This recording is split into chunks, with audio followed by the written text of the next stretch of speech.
Good morning, everyone. Happy Monday. There's a live look from our Stoller Family Estate camera in Dayton. Oh, it's really pretty out there. Well, our first guest was fed up with her family's food waste, so she took action. And now she's an expert at knowing what to do with food so it doesn't get thrown out. Here to share her tips for overripe avocados, we welcome back the author of No Scrap Left Behind, Teralyn Pilgrim. Good to see you again, Teralyn. Yeah, you too. Thanks for having me back. Absolutely. This is, I will say, this is a problem I have in my household. That I love avocados, but the next thing you know, they're overripe, and then you have to throw them out. Yeah, there's a very narrow window of opportunity that you kind of have to First, they're grab. not ripe enough, and then the next day, you know, they're overripe. Right, and they're so nutritious and they're so expensive. Yes. So it's such a shame. But yeah, like right here, you can tell kind of by color. Okay. So if it's green and hard, then it's Underripe.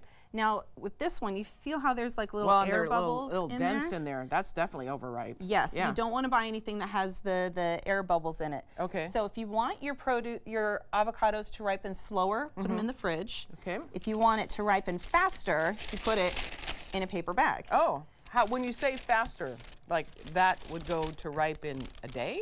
Maybe 2 days? I hope so. I mean, it depends on, not only how ripe the avocado was, but how many you put in here.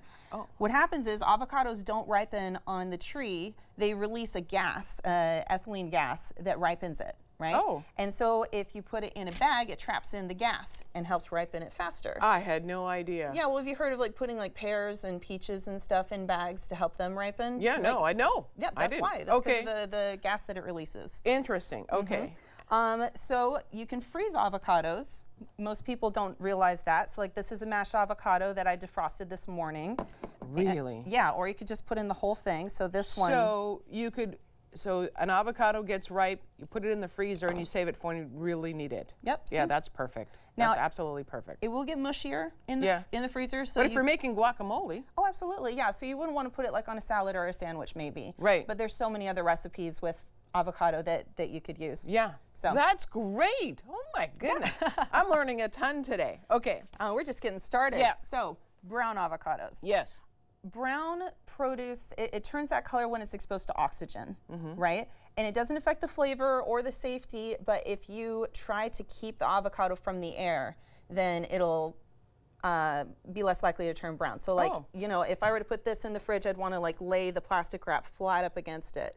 Okay. So the air can't get to it. Okay. Yeah, or lemon juice will make things, sometimes if you just cut off a thin film off the top of the avocado, the rest is green. That's what I do with some of the brown spots on avocados, cut it off, the top part. Right, exactly. But let's say it's just so brown that you don't want to eat it any other way. You Sure. can make it into chocolate desserts. Oh, let's hear about this. So chocolate is a very strong flavor and avocado is a very mild flavor. Right. But it's nice and creamy and smooth. Right. So if you mix them together, you can get something that's creamy and smooth, but the avocado flavor is masked. Okay. So we're going to make some truffles. All right.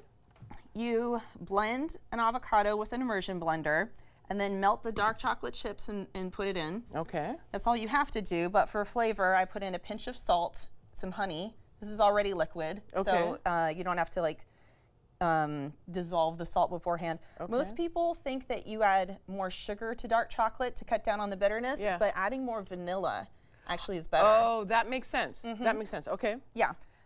So you blend it all together till it's nice and smooth. Yeah. Put it in the fridge. I think you want to go over here. Yeah. Yep. There you go. So, because the fridge will make it nice and firm. Roll it out, and then. Wow. So it's going to be sticky. So you're going to want to put it in something like this is cocoa powder. Okay. So that always is a good way to go. I also got powdered sugar. I love to roll it in cocoa nibs because cocoa nibs are so good for you. They're kind of a power food. Yeah. So. And did you make other items with it over here too? This is pudding. You want to give some a try? How did you do that? Instead of the chocolate, it's cocoa powder and it also has some milk in it. And then you just blend it up more. That's really good. You like that? That's really good. Okay, well, why don't you try some mousse? Okay. Don't have to ask me twice. Okay. All right, so that. Oh. You like that? Uh-huh. Okay. I cannot get a hint of avocado anything. Yeah? Oh, wow.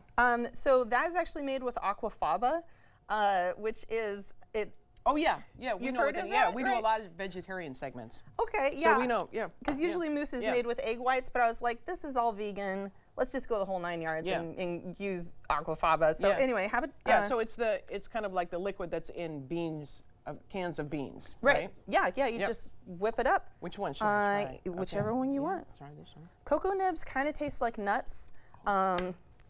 Yeah? Good.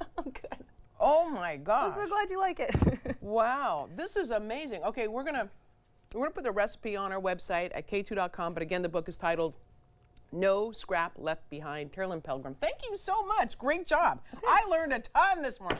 Oh, good. Thank you.